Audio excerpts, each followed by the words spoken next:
It was really interesting because a lot of the people our mission covered three islands: Singapore, and then West Malaysia and East Malaysia. And West Malaysia is right by it's connected to Thailand, so it's a part of Thailand, which is part of mainland Asia. And then East Malaysia is part of this island called the island of Borneo, or also most people know of Indonesia. So like there, it's like connected to there.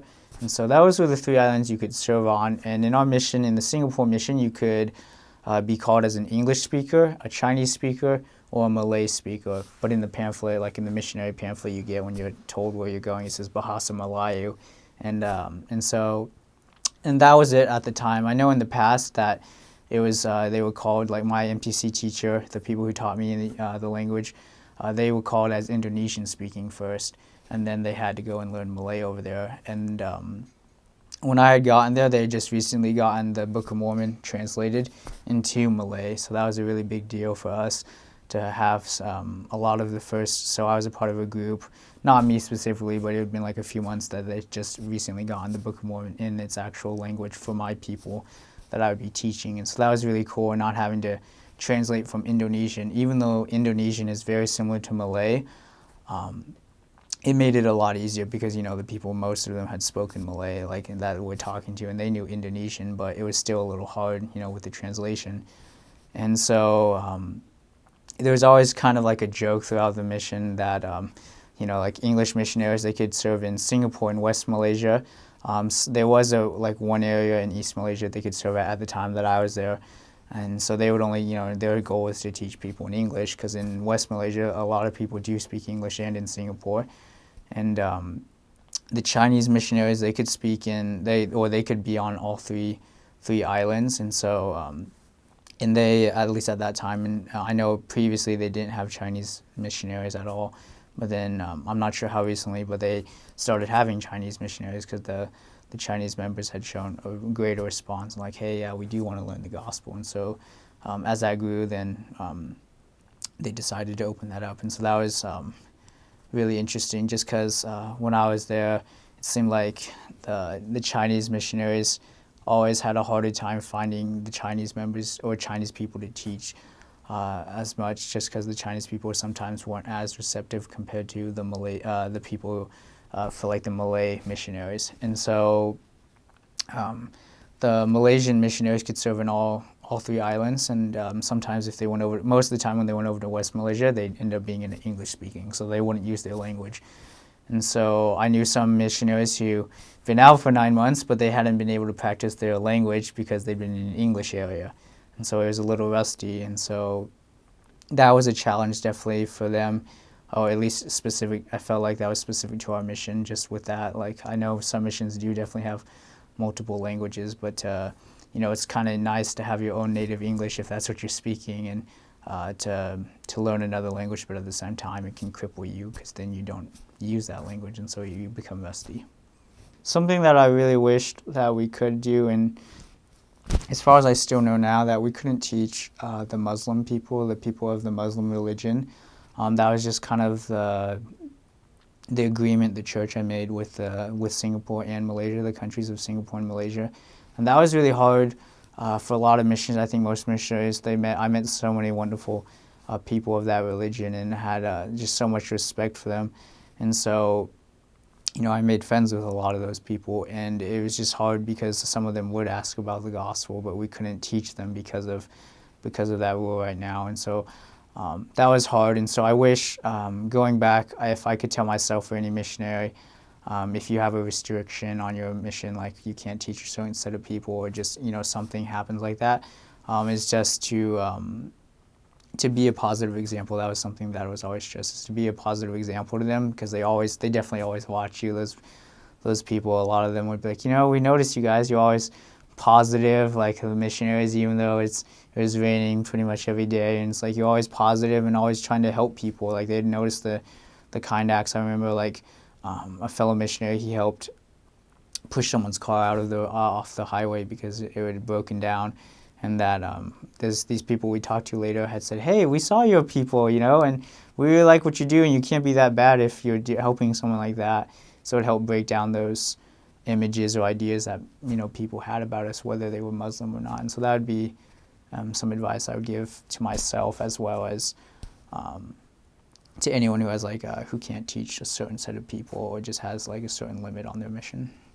Yeah, so I actually only served in one area, and so I served in the city of Kuching, which is in East Malaysia, and it was I served in only one. I covered one branch, so we only, as far as I know, as of right now, we still only have branches in East Malaysia and West Malaysia, just because the church isn't, the numbers aren't there yet to become a bigger size for the congregation. In Singapore, they do have stakes and everything, but in Malaysia, as far as last I checked, they don't yet, and so they just have districts, or just miniaturized of this version of wards and stakes, or branches.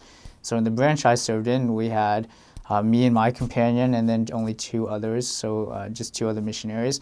And in the city of Kuching, if you were to look at the map, I was in the most northwest part of it, and almost in one could say the jungle version of it, so way farther from the city. It was a 30-45-minute bike ride into the city of Kuching, where most people, if you were to Google Kuching and pictures or something, you'd see the city and stuff, and you'd see also the countryside. But I was in the countryside, and it was really interesting because of the fact that I was only there. That was my only area for about 6 months, 6.5, and it was just interesting because being out there, you're out there, and there's really no contact with other missionaries. It's hard. I mean, obviously you have cell phones, but it's still, there was a lot of responsibility and trust placed on those missionaries to do, to create your goal is to help invite people to teach and learn about Christ, and to start, to join the church eventually if that's their desire, but to help them cultivate that. And so it was really easy, or it could be a temptation for some to just go off and do what they wanted, just have fun doing whatever they wanted to do, And so that was something for myself that I noticed. I was like, well, I want to be out here and work and find as many people as I can. And it was really interesting because the area I covered was definitely one of the more poor areas, even by this Malaysian, this third world country standard. And a lot of the people in our area were Muslim, so that was really hard for me because I couldn't, teach from what I remember, there was about in Malaysia, 40 to 50% of the people, probably closer to 40%, were Muslim of the religion. So you can't even teach about 40% of the people you're going to meet, which is really hard as a missionary. If you ask any missionary, that'd be really hard to take out almost half your population in teaching. And so for me, that was definitely true. It was probably closer to 50% in my specific area I was assigned. And then we also had probably another third of that area was Chinese. And so that was anyone you found who spoke Chinese, you would hand off to the Chinese missionaries.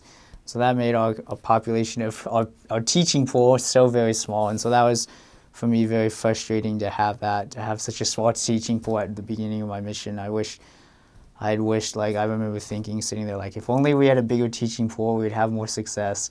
And I remember wishing that and praying for that, I wish my area was enlarged or changed, or if I could leave that area. Sometimes I did have that thought about Kuching, but it was really hot in here when I remember that. But it really helped me to grow because I'm originally from Vietnam, and so another third world country, and so to see that, I had a really good glimpse of what my life would have been like if I'd grown up in Vietnam. And so for me, that was I definitely realized that was one of the reasons Heavenly Father sent me there, was to realize how much I'd been blessed in my life to be able to have that opportunity to grow up in America and to have the gospel, which is really something amazing to see. So one thing about the mission that I found interesting was a lot of the people were illiterate. They couldn't read.